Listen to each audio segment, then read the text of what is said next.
नव वर्ष की हार्दिक शुभकामनाओं के साथ मैं विपुल जीएसटी अपडेट में आपका स्वागत करता हूं। दोस्तों, 1 जनवरी 2022 से जीएसटी के प्रोविजन में काफी चेंजेस हुए हैं और जीएसटी लॉ काफी स्ट्रिक्ट बन गया है।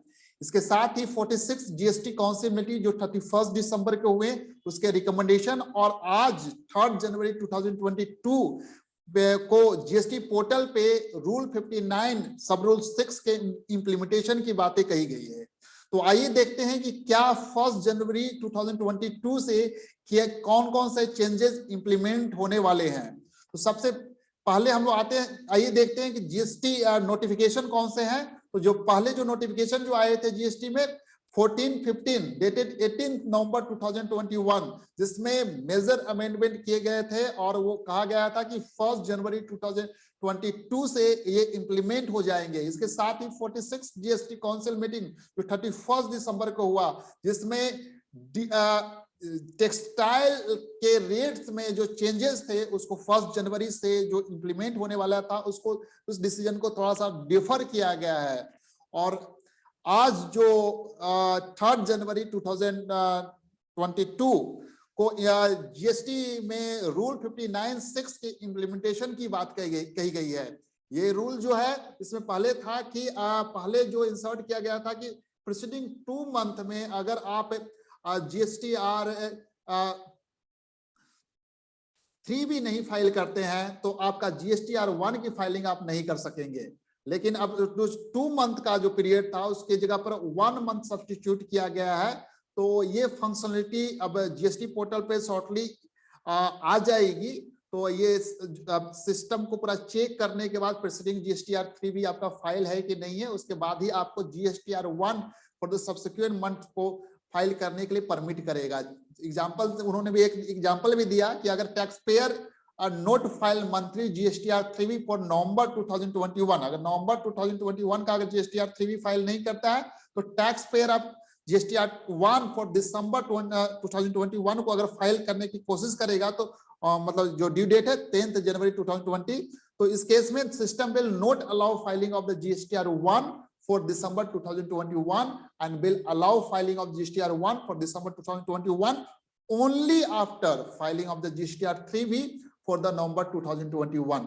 तो टैक्स पेयर से कहा जाए कि टाइमली आप GSTR 1 and 3B आप in consonance with the rule 59 of the GST rule है तो आप फाइल करें so that avoid inconvenience in this regard. तो ये आज जीएसटी पोर्टल पे अपडेट था। अब आइए देखते हैं दोस्तों कौन कौन से प्रोविजन जो हैं जीएसटी में जो 1 जनवरी 2022 से चेंज होने वाले हैं। तो इसके एक बुलेट पॉइंट है, ये लगभग 10 इंपॉर्टेंट प्रोविजन जो हम देख रहे हैं जो 1 जनवरी 2022 से एप्लीकेबल होने वाला है। सबसे पहला जो है जीएसटी में जो इनपुट टैक्स क्रेडिट है जो रेसिपिएंट को अवेलेबल तभी होगा जब सप्लायर क्या करेगा जीएसटीआर 1 फाइल करेगा एंड पे करेगा which matches with the GSTR 2B। GSTR 2B के बेसिस पे आपको जीएसटी का आईटीसी मिलेगा, लेकिन ये तभी मिलेगा जब आपका जो ये सप्लायर है जीएसटीआर 1 फाइल करेगा। दूसरा, registered person can't file GSTR 1 if not furnished GSTR 3B for the preceding month, जिसके रिगार्डिंग आज जीएसटी पोर्टल पे अपडेशन भी था। एंड तीसरा, Aadhaar authentication is compulsory for filing refund claim and application for revocation of cancellation of the registration.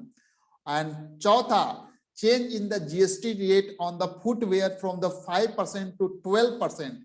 ये वाली जो है जो जीएसटी 46 जीएसटी काउंसिल मीटिंग में अभी जो रेट है रेट को अभी डेफर किया गया है, ये 1 जनवरी से के बाद डेफर हो गया है तो इसको ध्यान रखेंगे। And fifth, GST leviable on the services provided by the club और association to its member retrospectively with effect from the 1 July 2017 जब से जीएसटी एप्लीकेबल था। And six, composite supply of the works contact service to the government authority or government entity is taxable at the rate of the 18%। तो ध्यान देना है, composite supply जहां है works contract services को गवर्नमेंट अथॉरिटी और government entity को तो 18% के रेट से वो टैक्सेबल होगा। And seven, food delivery app like Zomato and Swiggy and Cloud Kitchen brought within the restaurant services and liable to pay GST at rate of the 5% with no input tax credit.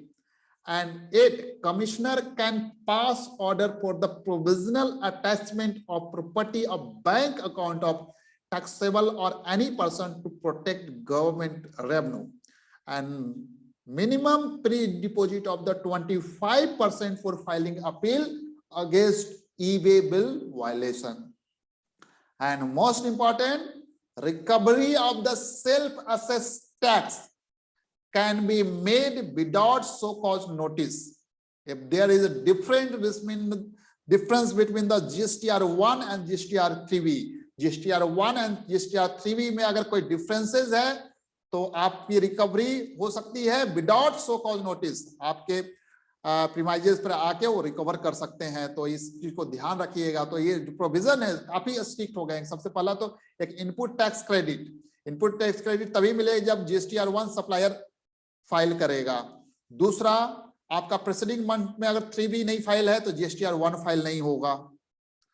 और तीसरा, अगर difference है GSTR1 and GSTR3B में तो बिना show cause notice के self assess tax की recovery करने का पावर दे दिया गया है जीएसटी अथॉरिटी को। तो ये इंपॉर्टेंट चेंजेस है जिसको ध्यान रखेंगे। Thank you so much for watching this update. In case of you have any query or doubt, you may drop your comments in comments box so that we can timely reply or your query or doubt. Thank you so much for watching this update.